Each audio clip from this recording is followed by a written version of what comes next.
우리 군대에서 행군을 하게 되면요, 이제 천병이 먼저 나가게 된다고 합니다. 이 천병은 몇백 미터 앞에서 이 군대 행진을 이제 인도하게 됩니다. 또한 이 천병은 이 행군을 하는 본대를 위해서 앞에 적이 있는지, 그리고 또한 위험한 어떤 상황이 있는지를 파악하게 되는데, 이 천병 덕분에 이 군대는 이제 쉽게 행군을 하게 되는 것입니다.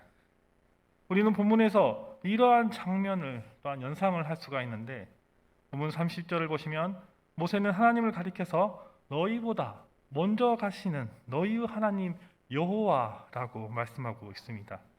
본문 33절에도 그는 너희보다 먼저 그 길을 가시며라고 말씀하고 있습니다. 이렇게 하나님은 우리보다 앞서 행하시고 우리를 인도해 주시는 분이십니다. 그런데 이 가나안 땅에 정탐을 갔었던 이 12명의 정탐꾼들 가운데 이 10명의 정탐꾼들은 이러한 하나님을 믿지 아니하였습니다. 이스라엘 백성도 마찬가지입니다. 이스라엘 백성들은 10명의 정탐꾼들의 이 불신앙적인 이 복음만 듣고 하나님의 인도하심을 따라 가나안으로 들어가려고 이스라엘 백성들을 설득한 이 여호수아와 갈렙을 돌로 치려 하였습니다. 이러한 이스라엘 백성의 광야 생활 초기에 일어났던 일은요, 바로 신앙과 이 불신앙의 길이 어떠한 결과를 가져오는지 우리에게 알려주고 있습니다. 불신앙을 가졌던 10명의 정탐꾼들과 함께 이 하나님을 믿지 않았던 이 이스라엘 백성들은 40년의 광야 생활을 하면서 결국 모두 죽어서 약속의 땅 가나안에 들어가지 못하게 되었습니다. 반면에 하나님을 믿었던 여호수아와 갈렙은 이 꿈에도 그리던 이 약속의 땅 가나안을 점령하고 그곳에 땅을 분배받았던 것입니다. 그래서 누구에게나 앞장서 가는 일은 힘들지만 따라가면 쉽다는 것입니다. 인생길 갈 때도 마찬가지입니다. 모든 일에 있어서 이제 전문가나 개척자나 앞서가는 누군가를 따라가면 쉽습니다. 마치 눈이 오면 모든 길이 이제 사라져버리게 되고 어디로 가야 할지 모르는 상태에서 누군가 발자국을 남기게 되면 그 발자국을 따라 우리가 따라가게 되듯이 우리의 인생에 있어서 모든 것은 그와 같다라는 것입니다. 그래서 우리 신앙인의 인생길에서 하나님께서 우리 앞에서 이제 인생의 개척자가 되어주시고 길잡이가 되어주시는 것입니다. 우리는 2020년 시작된 이 코로나 바이러스 전염병을 이제 3년째 겪으면서 사실 날마다 새로운 인생길을 가고 있습니다.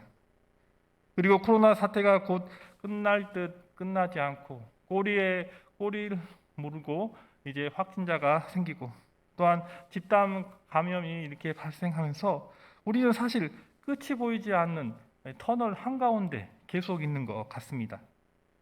그래서 요즘같이 모든 것이 급변하고 무엇인가 이렇게 종잡을 수 없는 세상에서 우리가 길을 새로 만들고 찾아가는 것은 쉬운 일이 아니고 어려운 일입니다. 이러한 이유 때문에 우리는 가보지 않는 길을 가고 있다라고 말씀드릴 수 있습니다. 그런데 이런 때일수록 사태를 파악을 잘하고 정확히 길을 제시할 수 있는 인도자가 필요합니다. 새로운 길을 갈 때는 분명히 기대감도 있지만 한편으로는 두려움도 있습니다. 여기에 우리가 기대감을 가지고 길을 갈 것인가 아니면 두려움을 가지고 길을 갈 것인가는요, 바로 앞서 행하시는 하나님에 대한 믿음에 달려 있습니다. 무엇보다 하나님께서는 천병과 같이 우리 앞서 길을 가신다라는 사실을 믿는다면 두려움보다는 기대감으로 살 수 있는 것입니다. 그러면 하나님께서는 우리보다 먼저 길을 가시면서 무슨 일을 하실까요? 첫째로 우리를 위해 하나님은 싸워주시며 여호와 니시의 하나님이 되어주십니다. 성경을 통해서 본문 30절의 말씀을 같이 읽겠습니다. 너희보다 먼저 가시는 너희의 하나님 여호와께서 애굽에서 너희를 위하여 너희 목전에서 모든 일을 행하신 것 같이 이제도 너희를 위하여 싸우실 것이며. 아멘. 우리 함께 읽은 본문 28절을 보면 우리가 어디로 가랴? 우리의 형제들이 우리를 낙심하게 하여 말하기를 그 백성은 우리보다 장대하며 그 성읍들은 크고 성곽은 하늘에 닿았으며 우리가 또 거기서 안악 자손을 보았노라 하는도다. 이렇게 하면서 아직도 약속의 땅 가나안을 앞에 두고 두려움에 사로잡혀 있는 이스라엘 백성을 보게 되는 것입니다. 그것은 40년 전에 이 가데스 바네아에서 모세가 가나안으로 12명의 정탐꾼을 보내고 그들이 돌아와 이 10명의 정탐꾼들이 부정적인 보고로 이러한 결과를 얻게 된 것입니다.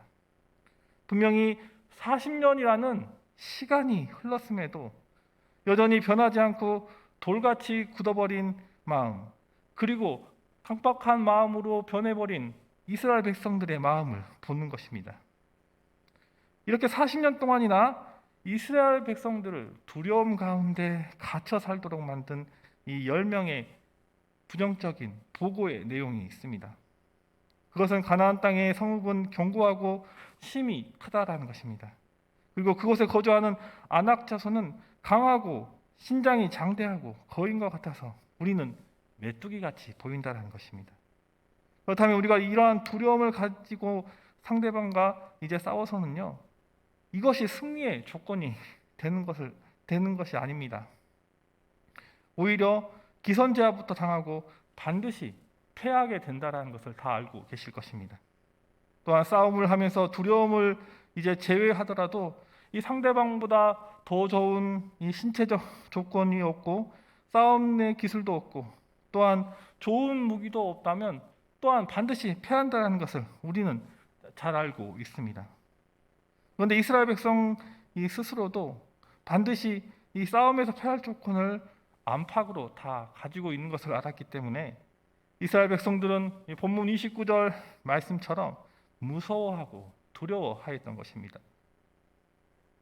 그러나 모세는 출애굽 때부터 지금까지 힘없고 연약하며 사실 이 패배자에 불과했던 이 이스라엘 백성들을 위해서 하나님께서 싸우시고 승리하게 하실 것을 선포하였습니다.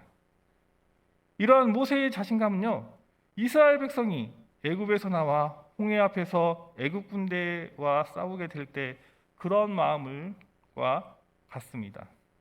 그때 하나님께서 친히 애굽 군대와 싸워주시는 하나님의 모습을 성경은 이렇게 말씀하고 있습니다.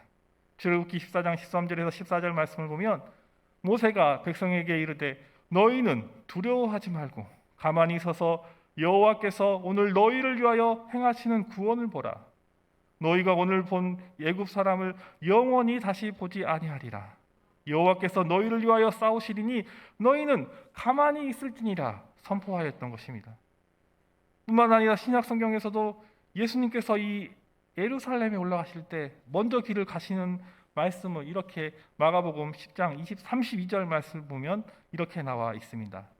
예루살렘으로 올라가는 길에 예수께서 그들 앞에 서서 가시는데 그들이 놀라고 따르는 자들을 두려워하더라. 이에 다시 12제자를 데리시고 자기가 당할 일을 말씀하여 이르시되라고 말씀하고 있는 것입니다. 이것은 하나님께서 과거에만 우리를 위하여 먼저 가셔서 대적과 싸우시는 분이 아니시고 지금도 우리를 위해서 먼저 가시고 싸우시는 분이시라는 것입니다. 그리고 앞으로의 삶 가운데에서도 우리를 위하여 하나님께서 먼저 가셔서 대적과 싸우실 것을 우리는 믿어야 하겠습니다. 정말로 당시에 가장 강대하였던 이 애굽과 아말렉을 싸워 이기신 하나님은 지금도 우리의 대적들과 싸워주시는 하나님이시고 미래의 언젠가 나타나게 될 대적들과도 싸워주실 하나님이심을 믿으시기 바랍니다. 그리고 하나님은 우리를 위해 싸워주시는 것으로 끝나는 것이 아닙니다. 하나님은 우리를 위한 싸움에서 승리하시고 승리를 우리에게 주신 하나님을 믿으시기 바랍니다. 이스라엘 백성이 르비딤 광야에서 이 아말렉과 싸워 승리하게 하신 다음에 이제 제단을 쌓게 되는데 그 제단 이름이 출애굽기 17장 5절에 나오는 여호와 니시입니다. 여호와 니시는 여호와는 나의 승리, 나의 깃발이라는 뜻으로 하나님은 우리의 자랑스러운 승리의 근원 되신다라는 말씀입니다. 그러므로 우리는 우리를 위해 싸우시고 우리에게 승리를 주시는 하나님을 믿어야 합니다. 그리고 지금 우리는 눈에 보이지 않는 영적 싸움을 하고 있음을 우리는 알아야 합니다. 우리를 죄와 멸망으로 이끌어가는 마귀와 싸우고 또한 세상 유혹과 싸우고 우리 육신과 싸우고 있기 때문입니다. 그런데 그 싸움은 또 우리 혼자 싸우는 처절한 싸움이 아닙니다. 하나님께서 우리를 위해 함께 싸워주심을 믿으시기 바랍니다. 요한일서 4장 4절을 보면 자녀들아 너희는 하나님께 속하였고 또 그들을 이기었나니 이는 너희 안에 계신 이가 세상에 있는 자보다 크심이라 말씀하고 있습니다. 요한일서 5장 4절을 보면 무릇 하나님께서 난 자마다 세상을 이기느니라 세상을 이기는 승리는 이것이니 우리의 믿음이라고 말씀하고 있습니다. 진실로 우리는 우리의 힘과 능력으로 세상을 이길 힘이 없습니다. 그러나 하나님께서 우리를 위해 싸워주신다는 믿음을 가지고 있으면 우리는 언제나 승리할 수 있는 은혜가 우리에게 임하는 것입니다. 이러한 믿음을 가지고 모든 일에 승리하시는 은혜가 함께 하시길 바랍니다.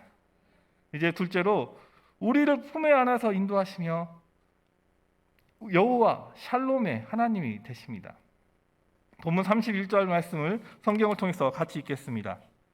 광야에서도 너희가 당하였거니와 사람이 자기의 아들을 안는 것 같이 너희 하나님 여호와께서 너희가 걸어온 길에서 너희를 안으사 이곳까지 이르게 하셨느니라 하나. 아멘. 출애굽기 이제 19장 4절을 보면요. 내가 애굽 사람에게 어떻게 행하였음과 내가 어떻게 독수리 날개로 너희를 업어 내게로 인도하였음을 너희가 보았느니라 하시면서 이 하나님께서 이스라엘 백성을 출애굽부터 이 시내산까지 어떻게 인도하셨는지가 나와 있습니다. 하나님은 새중에 강한 힘을 가진 이 독수리의 날개로 벗어 이스라엘 백성을 인도하셨다라고 말씀하고 있습니다.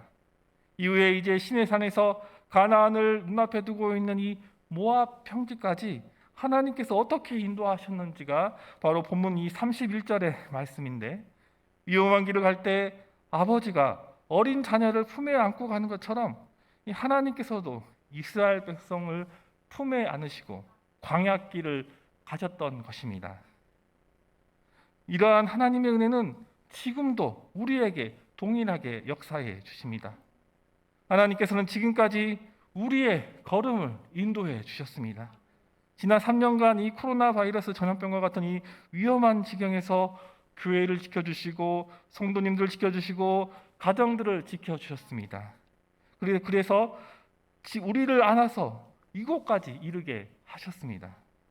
그런데 이러한 일이 나와 아무런 상관이 없는 것처럼 생각된다면 모세가 이 40년을 돌아보듯이 우리도 지난 날들을 돌아볼 필요가 있습니다. 그리고 믿음의 안목으로 지난 날들을 돌아보시기 바랍니다. 아무도 나의 답답한 사정을 이제 알아주지 않을 때 인생의 길을 혼자 가는 것처럼 느낄 수 있습니다. 그러나 하나님은 저와 여러분을 품에 안아서 이곳까지 인도하여 주셨고 지금까지 인도하셨습니다. 이러한 신앙 체험을 담은 이 발자국이라는 영어 시가 있습니다. 많이들 들어보셨기 때문에 기억하고 계실 것입니다. 어떤 그리스도인이 주님과 함께 바닷가 모래 위를 걷고 있었습니다. 어느 순간에 보니 발자국이 두 사람의 것이 있다가 어디엔가는 한 사람의 것만이 남아 있었습니다. 그래서 하나님께 그는 물었습니다. 주님은 언제나 나와 함께 하신다고 하셨는데 걸어온 길을 되돌아보니 나의 발자국만 남아 있는데 그때 하나님은 어디에 계셨습니까? 이제 주님이 대답하셨습니다. 내가 평안할 때는 내가 옆에서 함께 걸었지만 내가 어렵고 힘든 고난의 순간에 내가 안고 걸었노라. 이렇게 하나님은 우리가 평안할 때도 우리와 함께 걷고 계시지만 우리의 힘으로 어렵고 힘든 일을 당해서 위험한 고비를 우리가 만나게 되면 우리의 눈이 어두워져 하나님께서 아니 계신 것 같아 보입니다. 그러나 눈을 들어 하늘을 보면 우리를 안고 가시는 하나님을 발견하게 되는 것입니다. 하나님께서는 우리를 안으시고 우리를 위해 싸우시다. 이 피투성이가 되셨지만 우리를 바라보시며 환한 미소로 웃고 계시는 여호와 샬롬의 하나님을 만나게 되는 것입니다. 여호와 샬롬이란 말은 이 사사기 6장 24절에 나오는 말씀으로 이제 사사시대 미디안 족속에게 고통받는 이스라엘 백성을 기드온을 통해서 구원하시고 기드온이 쌓은 제단 이름이 바로 여호와 샬롬입니다. 여호와 샬롬은 하나님의 평화라는 뜻으로 우리를 어려움과 이 환난 가운데 평안을 주시고 또한 회복의 은혜를 주실 분은 하나님밖에 없다라는 것입니다. 그러므로 우리가 힘들고 어려울 때 하나님은 우리를 버리고 가신 것이 아닙니다.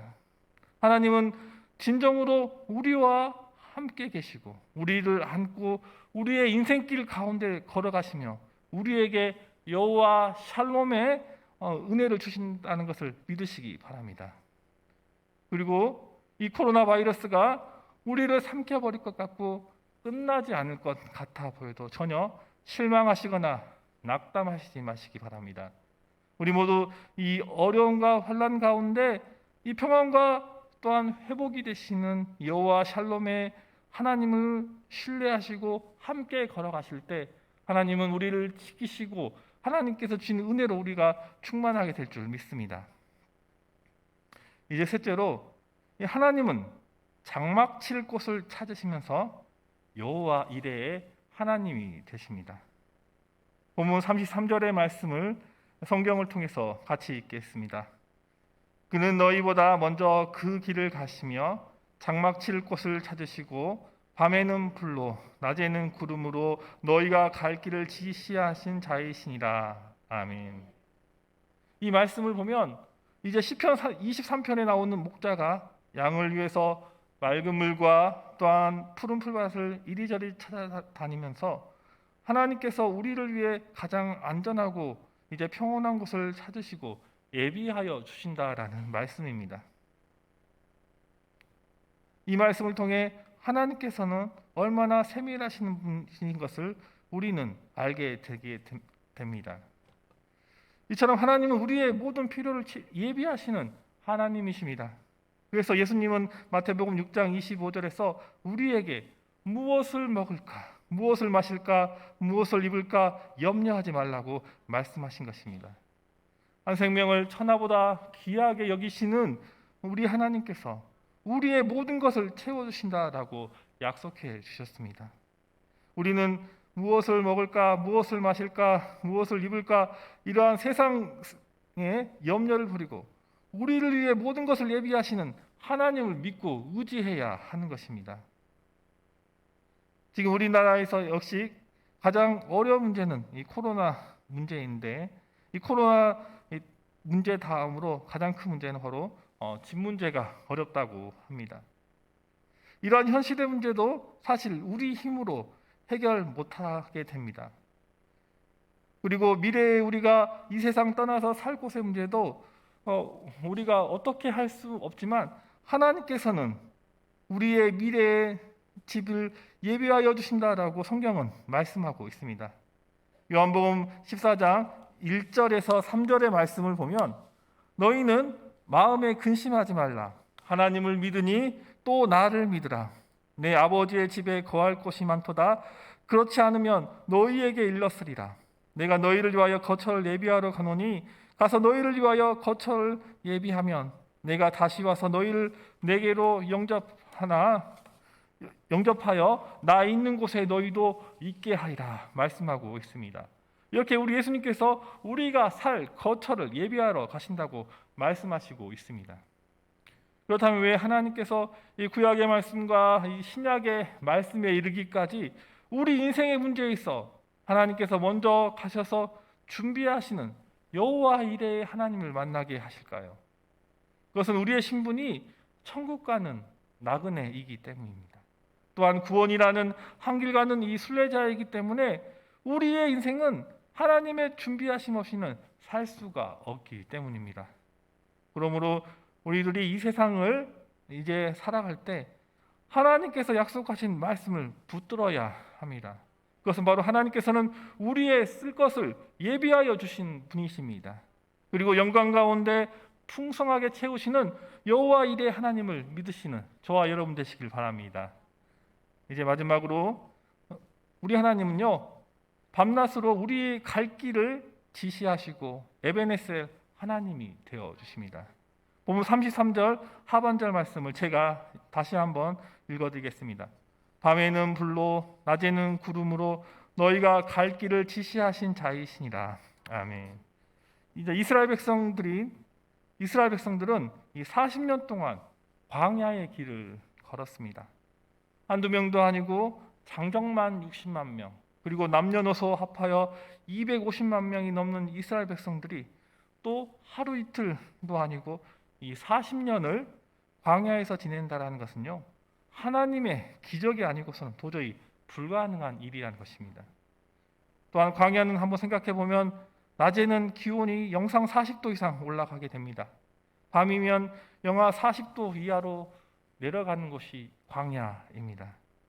그러한 곳에서 사람이 높은 영상 40도 이상의 기온이나 영하 40도 이하의 기온에 장시간 노출되면 사실 정상적으로 살 수 있는 사람이 아무도 없습니다. 이러한 광야의 극과 극을 달리는 이 온도차 가운데 하나님께서는 이제 낮에는 구름 기둥으로 뜨거운 광야의 열기를 막아주셨습니다. 밤에는 불 기둥으로 차가운 한기를 막아주셨는데, 이제 어떤 분은 이 구름 기둥을 하나님께서 최초로 만드신 에어컨이 아닌가, 그렇게 말하시는 분도 있습니다. 또 불기둥을 가리켜서 하나님께서 최초로 만드신 히터가 아니었을까, 이렇게 말하기도 하는데요. 하나님은 이것뿐만 아니라 이 하나님은 광야 40년의 이 세월 가운데 이스라엘 백성을 만나로 먹여주셨습니다. 또한 고기를 먹고 싶어 할 때는 메추라기로 먹이셨고 반석에서 물을 내어 이스라엘 백성들로 마시게 하셨습니다. 이렇게 이스라엘 백성들은 온갖 이제 위험 속에서 구름 기둥과 불 기둥의 인도를 받으면서 40년 광야의 길을 무사히 통과할 수 있었습니다. 하나님께서는 이스라엘 백성들의 광야 생활을 통해서 우리와 늘 함께 하시며 갈 길을 지시해 주신 분이심을 알게 하셨던 것입니다. 또한 우리의 인생길은 이 사도 바울이 고백한 대로 선한 싸움을 싸우며 가야 하는 길입니다. 그래서 우리의 인생은 하나님의 지시하심과 인도하심이 절대적으로 필요합니다. 그래서 우리가 걷는 인생길은 광야의 길과 같습니다. 결코 쉬운 길도 아니고 평탄한 길도 아닙니다. 도둑질하고 죽이고 멸망시키려 하는 원수 마귀가 항상 우리를 노리고 있는 길입니다. 그래서 우리는 언제 무슨 일이 일어날지 알 수 없습니다. 그렇기 때문에 우리는 하나님께서 지시하시고 인도해 주시는 길을 가야 하는 것입니다. 우리가 하나님께서 인도하시고 이 지시하시는 그 길을 갈 때 우리는 악한 세력부터 또한 어려움부터 하나님의 도움을 얻게 되는 것입니다. 이처럼 하나님은 언제나 우리를 기도하시며 함께 하시며 도와주시는 이 에베네셀의 하나님이십니다. 이 에베네셀은 이 사무엘상 7장 이 12절에 나오는 말씀으로, 이 사무엘 이전에는 이스라엘이 블레셋과 전쟁만 하면 계속해서 패배했던 시절이 있었습니다. 하지만 이제는 하나님께서 도움을 주셔서 전쟁에서 승리하게 되었음을 기념비로 이제 세우게 되었는데, 그 기념비 이름이 바로 에베네셀입니다. 이 에베네셀의 뜻은 여호와께서 우리를 도와주셨다라는 뜻입니다. 그러므로 우리가 이 땅에서 살아 숨쉬는 모든 순간은 우리의 힘과 지혜와 능력으로 살아가는 것처럼 느껴집니다. 그러나 실상은 에베네셀 하나님의 지도하심과 인도하심 없이는 단 한순간도 살 수가 없음을 우리는 고백하게 되는 것입니다. 우리 모두 우리의 밤낮 인생길을 지도하시면서 인도하시는 그 에베네셀 하나님을 믿으시기 바랍니다. 그리고 앞으로도 우리의 모든 것을 하나님께 맡기시는 것을 통해 하나님의 은혜와 도우심을 경험하는 우리 성도님들 되시기 바랍니다. 이 하나님께서는 출애굽의 이스라엘 백성들보다 먼저 가시면서 여호와 니시의 하나님, 여호와 샬롬의 하나님, 여호와 이레의 하나님, 에베네셀의 하나님 등 하나님의 놀라운 역사를 보게 하셨고 경험하게 하셨습니다. 이러한 하나님은 그때만의 하나님이 아니라 지금 이 순간에도 우리에게 동일하신 여호와 니시의 하나님이시고 여호와 샬롬의 하나님이시고 여호와 이레의 하나님이시고 에베네셀 하나님이 되심을 믿으시길 바랍니다. 이러한 우리 하나님께서 코로나보다 더 앞에 계신 것 또한 믿으시길 바랍니다. 우리 하나님께서는 코로나 위에 계시고 또한 우리의 어려움 가운데 앞장서셔서 이 코로나를 헤쳐나가고 계신다는 그 믿음을 가지시기 바랍니다. 그러면 우리가 걷게 될 2022년의 모든 순간과 이 앞으로의 모든 인생의 여정을 마치기까지 날마다 하나님의 은혜를 누리게 될 것입니다. 그리고 하늘나라를 향한 이 믿음의 여정을 기쁘고 즐거운 마음으로 나아가실 수 있을 것입니다. 바로 우리 주님과 함께 달려간다는 그 믿음을 가지게 된다라는 것입니다. 이러한 은혜와 축복이 이 초대교회 모든 성도님들에게 함께 하시기를 주님의 이름으로 축복합니다. 기도하겠습니다.